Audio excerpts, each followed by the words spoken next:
Shalom, Bapak Ibu, saya nambahkan sedikit aja 15 menit untuk pesan awal tahun bagi Bapak Ibu sekalian. Drama tadi sebetulnya mengisahkan satu orang yang ada di Alkitab yang sering saya sharingkan kepada saudara, yaitu salah satu pemainnya, Yosef. Yosef atau Yusuf ya. Jadi kalau di Alkitab itu namanya Yusuf, tapi itu sebetulnya aslinya Yosef ya. Yosef ini adalah orang yang sangat dikenal bahwa dia ini memasuki proses-proses kehidupan. Jadi seorang anak muda yang dia mengalami proses Tuhan, bahkan dia pernah ditelanjangi, mungkin juga sama. Kita semua pernah ditelanjangi si jahat. Sudah melayani Tuhan tapi dipermalukan, sudah melayani Tuhan tapi dibenci, pokoknya getrek bahasa Jawanya. Yosef juga pernah mengalami dijual oleh saudaranya sendiri, dikhianati oleh saudaranya sendiri. Mungkin ada di antara saudara juga mengalami yang sama. Pernah menolong saudaramu, tapi ketika engkau jatuh, saudaramu tidak menolong kamu. Itu sering terjadi. Dan Yosef juga pernah mengalami yang namanya penjara. Rasanya masalahnya bagi Yosef ini tidak habis-habis. Sama, ketika November kemarin saya alami mujizat Tuhan. Masuk Januari ya ada proses lagi. Jadi hidup kita ini sebetulnya ya kayak cerita tadi. Jangan sudah pikir happy ending selesai enggak. Besoknya pasti Mbak Nika itu mengalami proses lagi, betul enggak? Mungkin ada tania yang lain, mungkin saya nggak tahu ya, Pak Kemil ya. Mungkin ada tania kedua, nanti cerita kedua dibuat lagi. Nah, hidup kita tuh mengalami proses tahun ini tuh nanti kayak seperti teh celup gitu. Jadi keluar masuk masalah enggak apa-apa. Yang penting setelah masuk tetap dikeluarkan sama Tuhan, enggak sampai tenggelam. Ya kan sama seperti bahtera Nuh, diombang-ombangkan tidak apa-apa, proses hidup ya tidak apa-apa, tapi yang penting kita menyerahkan kendali kita kepada Tuhan, nanti pasti sampai pada tujuannya. Amin. Nah, berbicara tentang Yosef, saya akan ngasih pengertian sedikit kepada saudara. Jadi Yusuf atau Yosef ini berasal dari dua kata Ibrani yang perlu saudara catat. Yang pertama adalah Yeho dan Sef. Jadi dua kata. Jadi orang Yahudi itu kalau ngasih nama itu kayak orang Jawa ada sangepane, ya, Sugiharto. Nah, Suharto itu artinya punya harta yang banyak. Nah, sama. Yosef ini ternyata dari dua kata Ibrani yaitu Yeho dan Sef. Apa itu? Yeho itu artinya Yehova atau Tuhan Allah, yang seperti kita kenal. Sedangkan Sef itu ternyata artinya, kalau para ahli teolog mengatakan bertambah. Jadi artinya Yosef itu adalah Tuhan yang menambahkan. Tetapi kata menambah itu kurang tepat. Ketika saya coba pelajari apakah artinya Sef itu menambah, ternyata tidak menambah, tapi meningkatkan. Itu beda. Bertambah itu misalnya tidak, 1 tambah 1 berapa? 2, itu bertambah, tambah banyak, diperlebar. Tetapi 1 ditambah 1 itu juga 2, tetapi levelnya naik. Sama seperti apa? Kalau saudara kelas 1 SD, anaknya Pak Lukas nanti ulangan ujian adalah naik kelas 2, ditambahkan, ditingkatkan. Itu arti kata Sef yang sebenarnya. Jadi bukan cuma sekedar Tuhan yang menambahkan, tidak. Tapi tahun ini Tuhan akan meningkatkan saudara. Banyak orang bedanya nggak ngerti antara bertambah dan meningkat itu. Kalau bertambah itu berbicara tentang kuantitas atau jumlahnya diperluas, rumahmu tambah banyak, pekerjaanmu tambah banyak, itu oke. Tetapi yang dimaksud dengan Sef itu lebih dari cuma bertambah saja. Tetapi saudara, tahun ini akan saudara alami adalah ketika saudara mengalami proses Tuhan, digoncang Tuhan seperti Yusuf atau Yosef, tapi saudara mengalami peningkatan. Apa itu? Kualitas posisi saudara itu semakin tinggi. Sama seperti emas. Emas itu kalau batangan biasa itu mungkin harganya masih agak murah, ada campuran 70%-nya emas, selebihnya bukan emas. Tetapi ketika emas itu mengalami proses dimurnikan dan dipisahkan, ingat ya, setelah saudara salvation atau keselamatan selalu ada sanctification atau pemisahan. Tuhan itu selalu setelah saudara terima Yesus, saudara diselamatkan, setelah itu Anda pasti dipisahkan dari gaya hidupmu yang lama. Jadi kalau saudara cuma baptis tok tapi gaya hidupmu sama, berarti saudara belum selamat. Loh, kenapa? Iman tanpa perbuatan ya mati. Emas itu kalau kadarnya masih 75%, ketika dia dibakar, diproses, lalu dipisahkan antara yang emas dan juga campuran, maka nilainya akan meningkat. Kadarnya berapa? 99,9%, yang kita kenal sebagai emas lantaan itu atau cukin gitu. Ya, itu emas murni, bukan perhiasan. Kalau perhiasan masih ada yang 75%, 50%, 25%, tetapi ketika dilebur, dimasak, diproses, dipisahkan, maka nilainya per gram itu berbeda dengan yang 75% atau 25%. Tuhan itu ingin tahun 2026 Anda mengalami proses itu, bukan untuk membuat saudara tenggelam, tetapi membuat saudara kualitasnya makin naik. Karena makin naik, jadi tidak cuma bertambah toh. Nah, artinya apa? Jangan hanya saudara dan saya bertambah pelayanannya, tapi tidak meningkat karakternya. Karena apa? Itu kualitas. Pelayanan banyak, tapi gaya hidupnya masih sama, itu belum meningkat.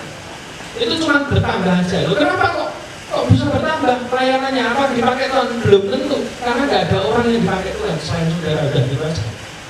Mungkin alasannya itu. Tetapi pemakaian Tuhan tidak tergantung dari kemampuan, tapi kualitas di dalam kita, karakter kita itu lebih penting. Maka itu bedakan antara karunia dan karakter. Orang bisa berkarunia tapi dia punya karakter yang buruk, tapi masih dipakai Tuhan. Kenapa? Karena karunia itu berasal dari kata gift atau pemberian, dan Tuhan tidak pernah mengambil gift. Itu celakanya. Jadi saudara, kalau pelayanan jangan cuma bertambah pelayanannya, tapi juga tingkatkan karakternya. Jangan hanya juga bertambah jam doanya, tetapi kepekaannya tidak meningkat. Jam doanya ditambah sih, jam baca firman-nya ditambah, tapi nggak mudah, nggak ada kualitas, nggak nangkap sesuatu, nggak bisa dengar suara Tuhan. Itu juga nggak penting juga. Harus seimbang dua-duanya.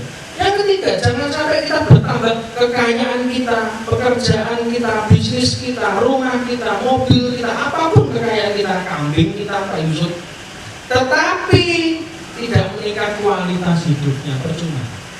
Kualitas itu yang dinilai adalah hidupnya, nilainya itu penting. Orang hidup itu karena nilai. Orang itu di-hire sebuah perusahaan karena dia punya nilai tinggi, sehingga ketika perusahaan ini lihat seseorang ini kualitasnya oke, gak usah disuruh, dia sudah cekatan dengan sendirinya, maka perusahaan akan memberikan nilai lebih kepada orang ini. Jadi kalau cuma hanya pakai bawa sertifikat akte S1 lah, SMK lah, ya percuma, gajinya pada umumnya. Tetapi ketika 1 bulan kerja, Anda membuktikan Anda seperti Yosef, seperti Yusuf, kerja tenanan, ya, apa saja yang dipegang kamu berhasil, maka itu adalah nilai yang ditaruh orang dalam hidup kita. Ingat ya, nilai itu bukan kita ngomong tentang orang, tidak, tapi apa kata orang tentang kita, itu namanya nilai. Oke, mudahnya. Jadi nilai itu kita nggak perlu cerita, aku ini gini, aku tuh pinter ini, aku pengen buat ini, aku bisa buat ini, bisa ini, bisa ini, bisa ini. Nggak perlu cerita. Barang yang mahal tidak terlalu banyak iklan. Oke, berlian itu jualnya nggak perlu pakai iklan yang kayak iklan Rinso. Kenapa Rinso diiklankan? Karena murah. Perlu iklan ditaruh di etalase, orang ngerti dia punya kualitas. Ingat ya, jadi tahun depan harus ditambah kualitas hidup saudara. Jangan cuma bertambah jam ibadahnya, tetapi rohaninya tidak mengalami peningkatan. Bisa nggak? Bisa. Datang terus ibadah. Ya, apalagi yang dijemput, ya datang terus mau dijemput. Ya, tetapi jangan berhenti sampai cuma sekedar Anda menambah jam ibadah, tetapi Anda juga harus meningkatkan roh di dalam saudara. Itu penting. Jadi saya rindukan 2006 Anda tidak cuma bertambah tok, karena bertambah pun belum tentu meningkat yang di dalam saudara. Tetapi orang yang punya kualitas di dalam meningkat, pasti yang di luar itu bertambah. Saya selalu bicara satu hal, jangan pernah mengejar sesuatu yang bisa datang dengan sendirinya. Anda akan capek. Contoh paling gampang orang kerja. Orang kerja kalau dia menunjukkan kualitas, tidak usah kejar gaji naik. Otomatis kalau kualitas kerjamu oke di tempat kerja, gajimu otomatis naik. Oke? Income-mu naik, profitmu naik, ya toh, komisimu pasti naik. Tidak usah kejar. Jadi kadang kita itu salah fokus ke gereja itu carinya berkatnya, loh salah. Cari Tuhan, perbaiki kualitas hidup saudara bersama dengan Tuhan. Nanti berkat yang di luar yang kelihatan ini akan ngikut dengan sendirinya dalam hidup kita. Jadi jangan salah kejar dalam hidup ini, jangan salah fokus dalam hidup ini. Amin. Dan kalau saudara pelajari dalam Alkitab, Daud pada waktu dia miskin, nggak punya apa-apa, dia nggak pernah jatuh dalam dosa. Alkitab tidak pernah mencatat Daud ketika dia menggembalakan domba 2-3 ekor itu dia jatuh dalam dosa, nggak pernah. Tapi ketika Daud diangkat jadi raja, bertambah jabatannya, bertambah kekayaannya, bertambah kekuasaannya, disitulah Alkitab mencatat dosanya Daud muncul. Apa itu? Membunuh Uria, berzina dengan Bathsheba. Waduh, keluarganya rusak, anaknya mau bunuh dia, segala macam hancur. Kenapa? Karena dia cuma bertambah tapi tidak meningkat. Ingat ya, pertambahan tidak diimbangi dengan peningkatan, pasti terjadi malapraktek dalam hidup. Malapraktek ngerti ya? Jadi terjadi kecelakaan. Kenapa? Tidak pada fungsinya, tidak seimbang. Dan mobil kalau kanan dan kiri beda itu jalannya pasti susah. Karena itu kita belajar tahun ini untuk increasing, bukan cuma adding, bukan cuma menambah, tapi meningkat. Itu yang penting. Jadi Yosef yang pemain drama hari ini membawa pesan di balik drama itu sendiri bahwa tahun ini Tuhan akan bawa kita untuk meningkat secara spiritual. Dan ketika spiritual saudara meningkat, maka saya pastikan yang terlihat ini akan ngikut. Ya, mereka kan bikin rujak ya. Fokus saja sama rujak, gainan rujak merah. Nanti order itu akan ngikuti. Itu sudah hukum alam. Nggak perlu saudara pakai doa pengurapan rujak ini kayak minyak urapan, nggak perlu. Mesti tahu. Loh, kenapa? Karena bicara tentang kualitas toh. Kalau makanannya enak, berapapun masih dibeli, betul nggak? Loh, sama. Saya nggak percaya ada krisis ketika Tuhan bawa saya jalan-jalan ke Surabaya ke mall, itu makanan kita dinner itu ya, saya, istri, Abi sama kakak saya itu hampir makan kok itu Chinese food di PTC salah satu resto 800.000. Tak pikir ya man, ini susu delir sak botol itu 25.000, ngejek jami 3.000. Loh, saya cari loh. Ternyata yang dijual memang kualitasnya kok. Tidak salah gitu. Jadi ketika saudara punya nilai, orang itu tetap antri loh. Bayangkan, makan mahal itu pun orang tetap antri. Kalau kita caruban ke sana, pinggiran ya percuma nih. Karena saya diajak gratis ya, nggak apa-apa ya toh. Ya itu enak-enak kan gitu. Pendeta kan dicari gratis gitu. Tapi ketika saya lihat tuh, kenapa kok bisa orang antri? Ini mahal loh, tapi kok bisa antri? Loh, karena mereka tidak cari cuma sekedar makan untuk kenyang, tidak. Tapi ada kualitas, ada value yang ditaruh restoran itu sehingga orang-orang itu bisa antri. Ternyata pada waktu kita masuk ada kayak acara apa? Topeng Chinese yang wajahnya bisa berubah sekian detik. Jadi anak-anak seneng. Oh, terus waktu masuk antri pun anak-anak tuh dikasih snack, ngambil sepuasnya. Oh, saya baru ngerti mahalnya di situ. Servis, orang yang berkualitas mesti servisnya ditingkatkan otomatis. Dan kalau servismu meningkat, mesti saudara akan lihat, oh ini bisa dipercaya perkara kecil ya, tak kasih lebih besar. Oh lebih besar bisa lagi, tak kasih lebih besar lagi. Dan semakin tanggung jawab yang Tuhan kasih tahun ini lebih besar dan jangkauannya lebih luas dalam hidup saudara, maka percayalah berkatmu akan mengikuti lebih besar. Jadi jangan pernah kejar sesuatu yang bisa datang dengan sendirinya. Amin. Nah, pesan yang kedua adalah tahun ini kita buka dengan sesuatu yang tertutup. Buka dengan yang tertutup itu apa? Tertutup sama, rumus kita tetap sama. Tertutup telinga kita dan tertutup mata kita. Mazmur 92 ayat 11.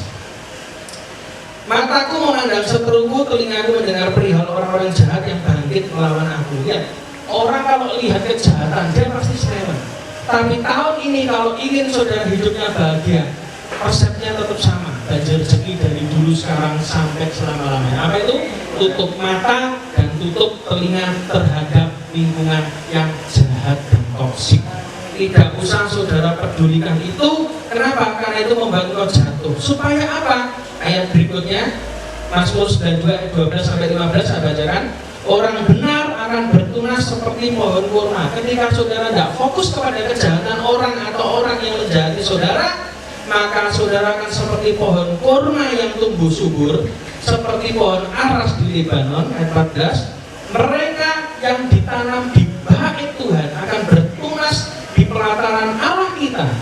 15. Pada masa tua, ini kan tua semua, cocok lah ya. Pada masa tua pun, bahkan yang tua, nenek-nenek bisa drama tetap. Ini yang TK malah nggak datang, ini yang balita mana nih Pak Dewo? Pada masa tua pun mereka masih berbuah loh, berbuah.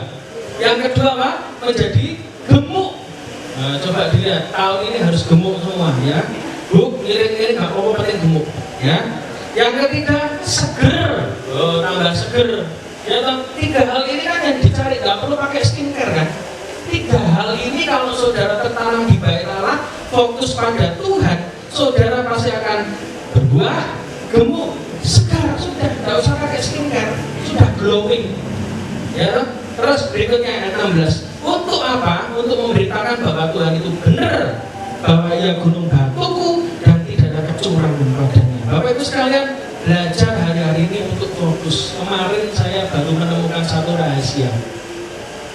Kenapa Musa pimpin bangsa Israel itu gampang pada waktu ada tiang awan, tiang api? Kenapa?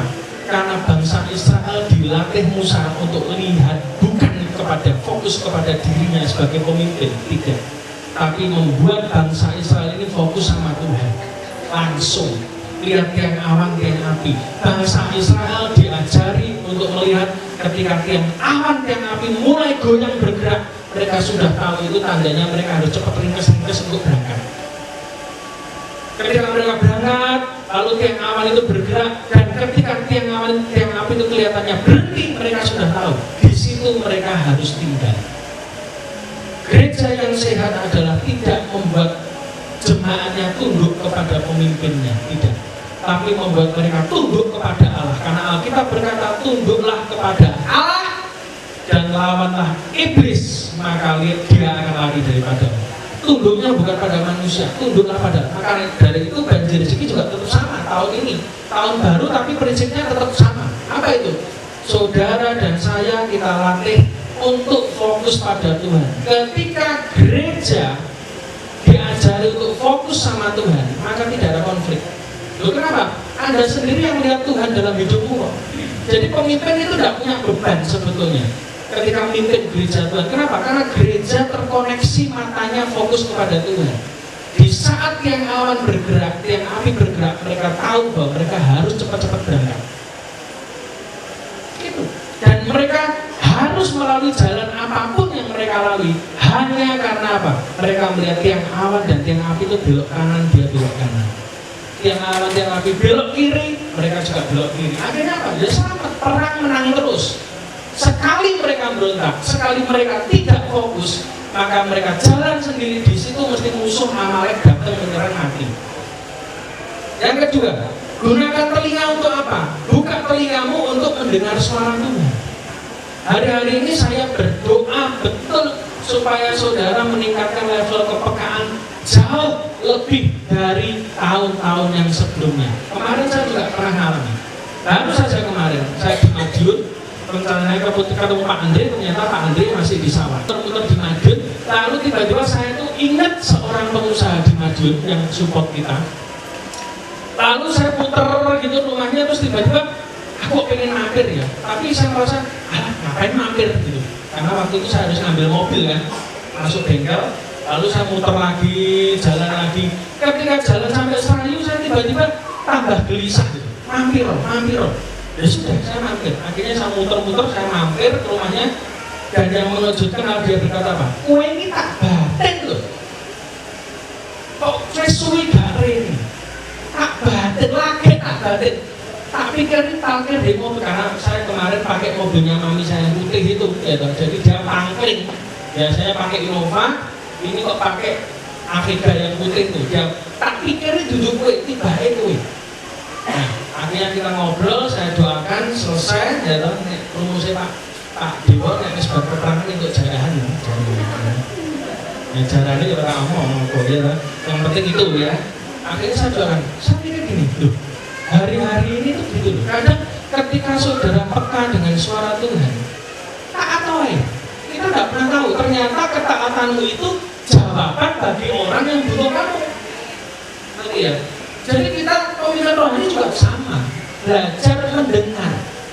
Pengkhotbah pun saya selalu berkali-kali ngomong, pengkhotbah itu bukan belajar bicara firman, bukan bicara ngomong ayat, tidak.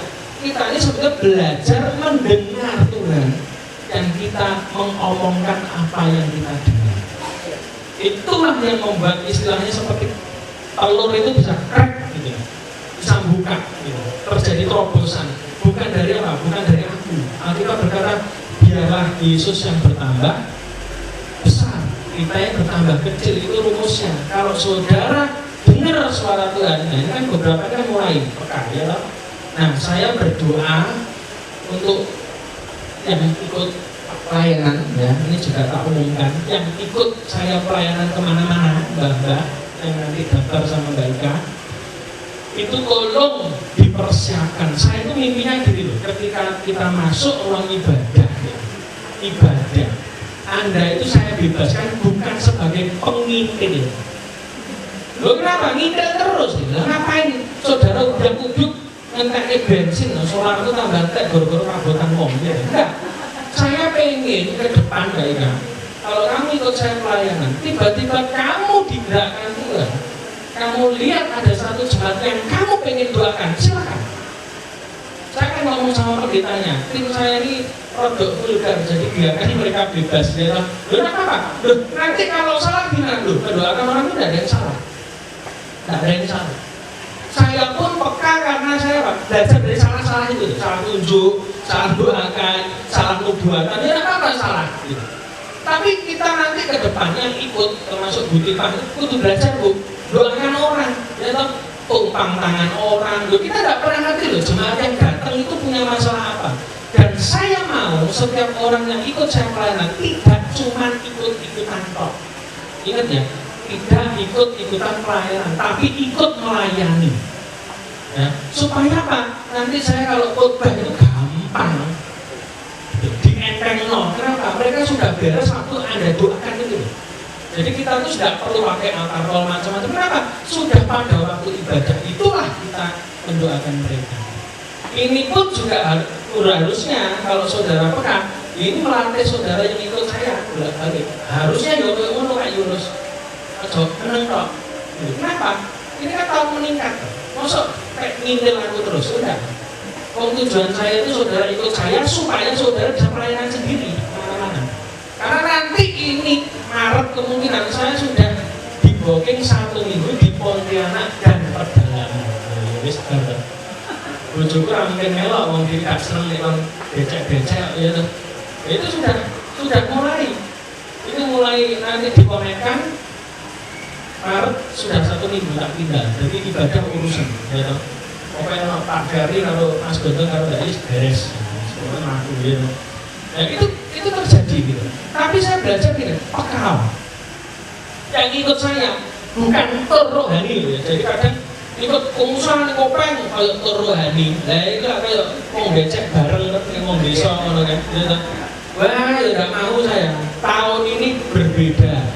Yang ikut harus melayani. Waktu ibadah tanya Tuhan, Tuhan hari ini 1 orang atau 2 orang mana yang harus saya doakan. Begitu kau lihat wajahnya orang, doakan langsung. Kayak kemarin saya di tempatnya mana? Kalau Pak Andre, itu kan saya juga begitu. Diajak makan sama pendeta di pastori, saya tidak mau langsung lewat panggung. Saya bilang sama manajer ibadahnya, saya mau lewati jemaat dulu. Loh kenapa Pak? Saya mau screening spiritnya. Loh kenapa? Buat saya penting kok. Orang profetik itu dia harus ngerti spirit apa yang dihadapi di tengah-tengah jemaat. Jadi khotbah itu pas. Karena itu saya tidak lewat panggung seperti orang-orang pendeta pada umumnya. Saya lewat jalur depan. Karena di depan itu ternyata ada sekitar 300 orang. Di dalam gedung ada 500 orang. Bayangkan. itu sudah numpuk sampai depan. Saya lewat, oh saya ngerti, spiritnya kekhawatiran, sudah. Dan itu yang saya khotbahkan. Jadi itu ya, jadi belajar. Nanti saya berdoa yang ikut saya malah sakti-sakti semua. Ya toh, orang yang ngusir setan, ya toh, ada yang ngusir rombong. Jadi kita pun enteng gitu, kerjaannya itu enteng. Ya, sebagai. Kenapa? Yesus itu caranya juga begitu. Kamu mau melayani, elok tak kasih contoh. Setelah itu pelayanan diri. Kalau cuma ngintil nanti nggak bertumbuh, nggak bisa. Jadi kita itu bukan grup udah lagi, ya toh, orang. Bukan lagi rombongan kentrung, tapi rombongan merusak demit. Ya no, kita merusak kuasa gelap kok, betul tak? Jadi belajar untuk saudara dan saya peka. Ya, itu ya tahun depan. Jadi saya berdoa, ini pesannya untuk menambah Mbak Elis tadi, belajar untuk peka. Terus yang kedua juga belajar saudara tutup telinga, tutup mata, ya toh. Untuk apapun yang saudara terima, sudah belajar fokus. Kemarin saya bilang sama Mbak Ika, Mas Kipri kan jobnya rame, loh dia lagi nyopir ini banjir rezeki langsung donate rame rakar-rakar. Ya sampai akhirnya kan nggak bisa. Terus tiba-tiba Roh Kudus ngomong sama saya gini, kamu ini khotbah ning ndi kok ngapak kok angel men, kaget saya. Iya, dulu saya ngapaki. Begitu khotbah di mana-mana, wes enek Mas Kipri gampang nih main duit. Jemput bayar, ya toh, jemput bayar. Tiba-tiba Tuhan tegur saya, kenapa kamu nggak mulai lagi pelayanan jemput? Jangan mentang-mentang sudah di panggung ratusan orang nggak belum pagi jemaat. Loh, ini loh, Tuhan itu ngamuknya kayak begitu. Makanya saudara harus belajar rendah hati, ya toh. Akhirnya saya, ya toh, kalau nggak ikan, saya ini selalu jemput akhirnya Mas Kipri. Gitu. Ya belajar tau. Loh, kita kan gitu. Kadang kalau sudah pelayanan nanti sudah akan merasakan.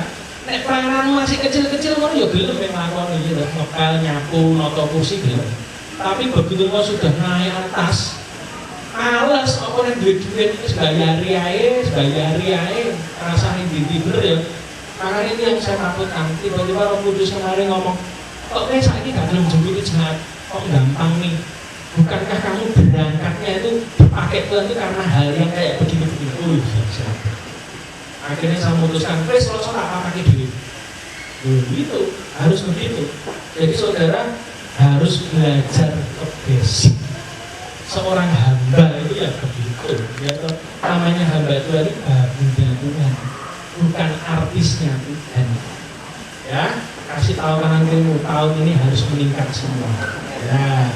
Oke, mari kita siapkan perjamuan kudus. Bisa diiringi musik biar mesra. Pak Lukas bisa pimpin perjamuan kudus. Oh, kalau gak ada musiknya kurang mesra.